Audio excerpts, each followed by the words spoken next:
Welcome to BaseballGuys.com. I'm your host and Around the Horn, Ray Flowers.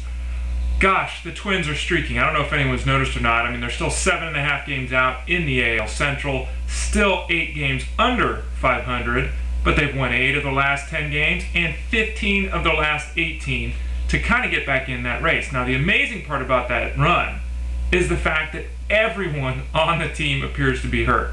We've got Kevin Slowey, who's down in the minor leagues working his way back. You've got Joe Nathan, who's down in the minor leagues working his way back. Good news with Nathan is he should be back on Friday. You've got Jemile, who's out. He's working his way back. He hopes to be back in the lineup on Friday. You've got Jason Kuba with a foot injury. He's working on the sideline trying to get healthy. He's doing some running, but he's not quite ready to run the bases. The hope is he will be back by the end of the week, but we're still waiting on him. Denard Spahn out of the lineup with a concussion. He hopes to start doing some more baseball-related activities on Friday. Still not certain on his return date either, looking like next week as a best-case scenario.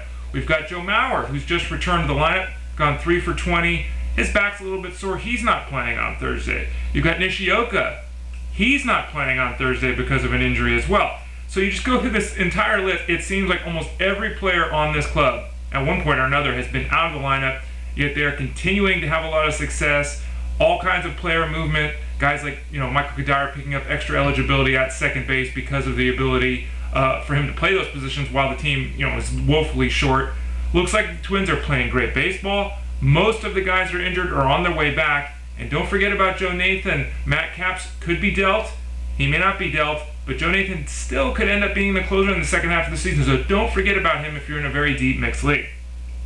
The A's, well, they're not quite as messed up as the Twins are, but they have a lot of changes of their own to deal with.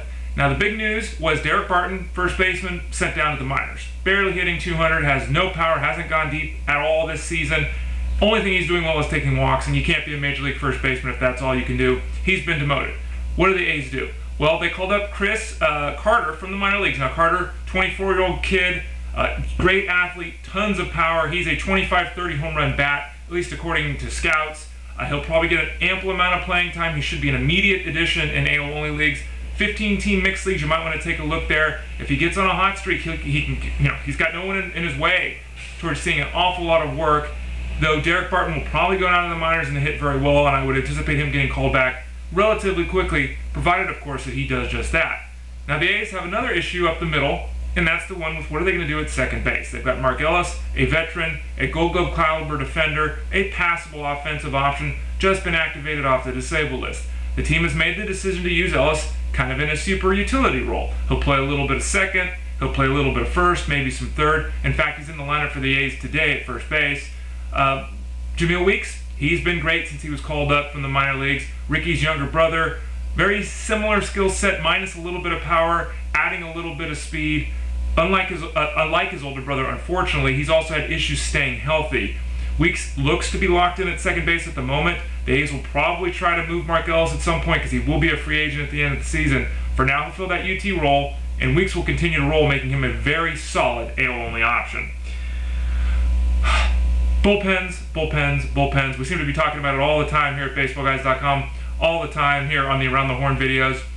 One good news, one solidified situation is with the Astros. Mark Melancon is now the unquestioned closer. He's had some struggles kind of up and down at times, but Brandon Lyon's out for the season, surgery on his arm for kind of a different biceps issue that we don't see very frequently. The hope is that Lyon will be healthy and ready to go next season, but he's done for the remainder of this season. That means Mark Melancon, someone to keep an eye on. Good news from the Dodgers, Jonathan Broxton threw 94 to 97 miles an hour in his first rehab start. The velocity is great because we weren't seeing that before he went down with the injury to his arm. Don Mattingly came out and said, look, everything being equal, if Broxton's healthy and he's throwing 95 plus, he's going to get a chance to close. Now, we don't know if that's a week from now, 2 weeks from now, a month from now. But when you hear the manager say, Jonathan Broxton's my guy when he's healthy and going right, that gives you a little bit of clarity there. If Broxton is out on waivers, take a look at your roster. You may not want to leave him there. And then the third situation, the closer, it's Nefatli Feliz with the Rangers. Now, he was excellent last year. He blew only 3 saves the entire season. He's already got 4 this year. He's 14 for 18 in converting saves. I mean, you could look at that and say, okay, fine. You look at his ERA and you say 3.21, not bad. But it's been much, much worse than that. Feliz gave up 4 runs in his last outing. He has been awful all season long. well over a strikeout an inning hurler all throughout his minor league career and last season in the big leagues. This year he's averaging just 6.1 strikeouts per 9 innings. I don't know where the strikeouts have gone. Worse yet, his walk rate from his first 2 seasons in the big leagues has literally doubled.